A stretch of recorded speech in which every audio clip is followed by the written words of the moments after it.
Hello everyone, welcome to easy SST. आज का हमारा वीडियो है चैप्टर नंबर 2 पे, जिसका नाम है reshaping India's political map.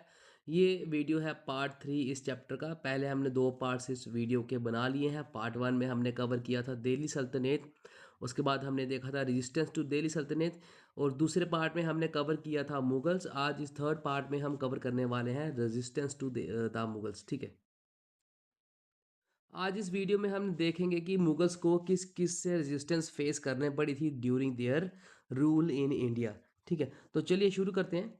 Late us survey some of the major rebellions that ended up eroding the Mughal power.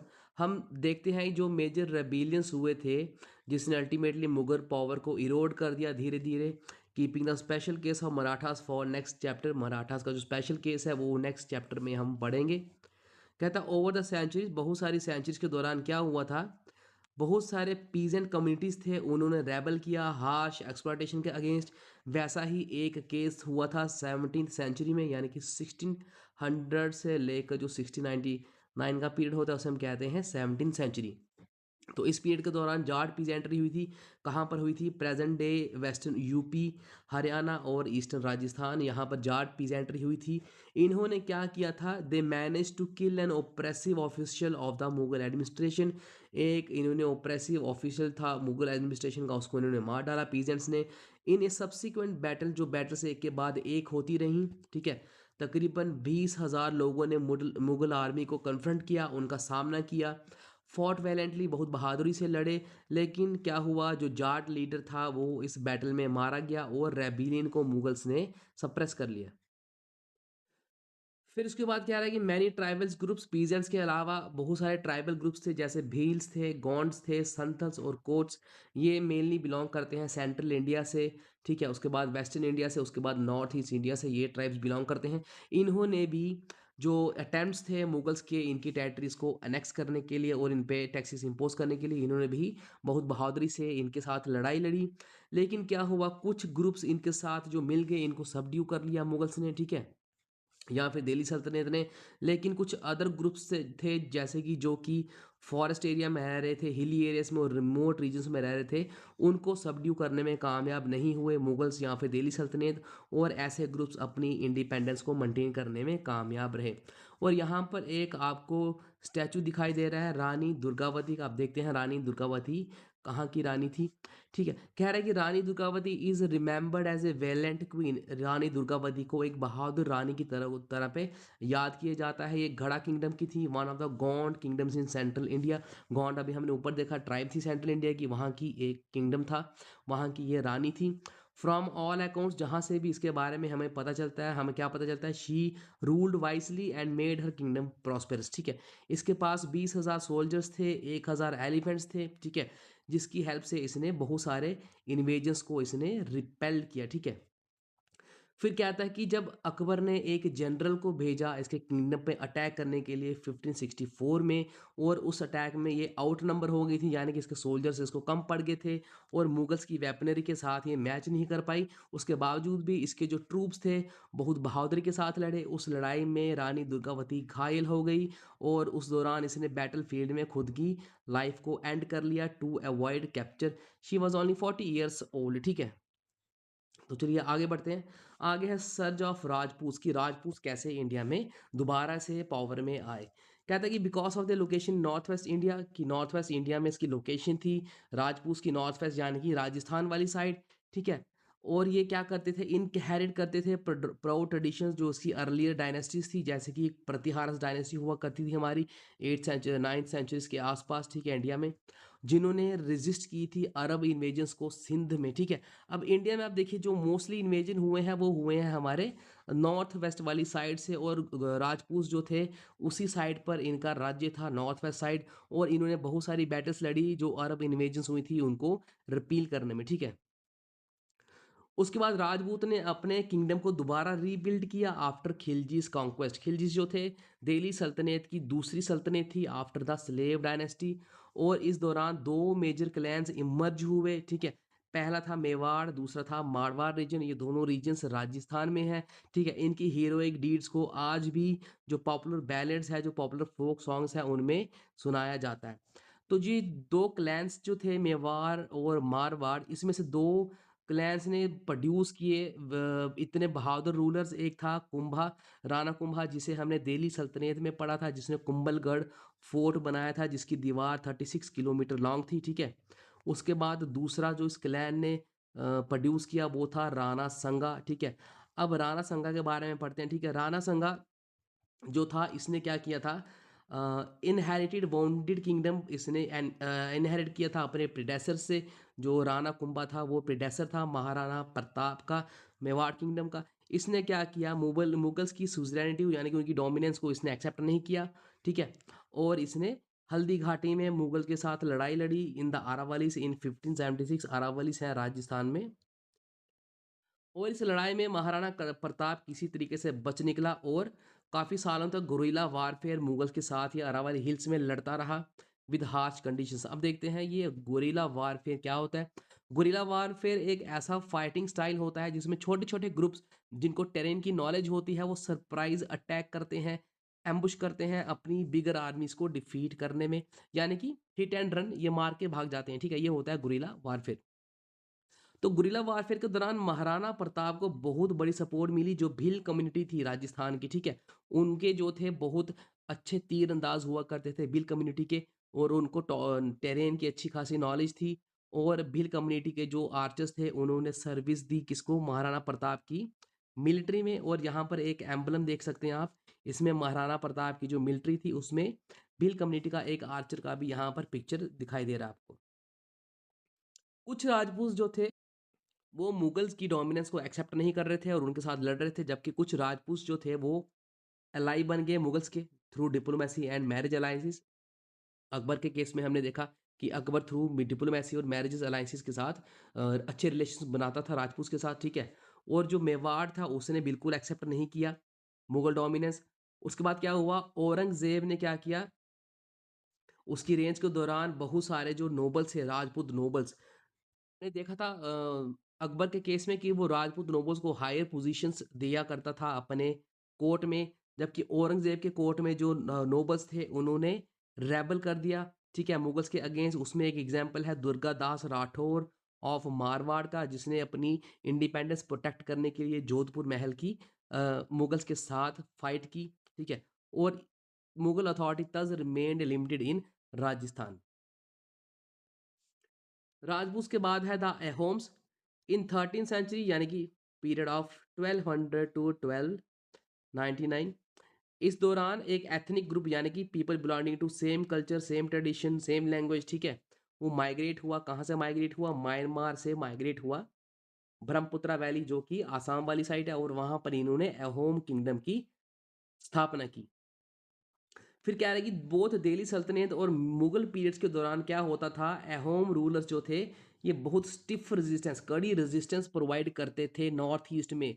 किनको, दिल्ली सल्तनत और मुगल रूलर्स को, क्योंकि वो लगातार अटैक करते थे अपनी एक्सपेंशन के लिए।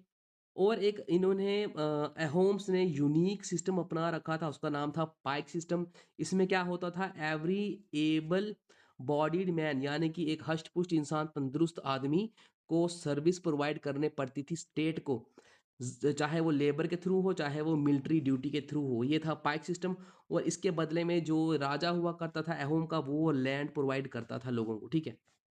ये था पाइक सिस्टम।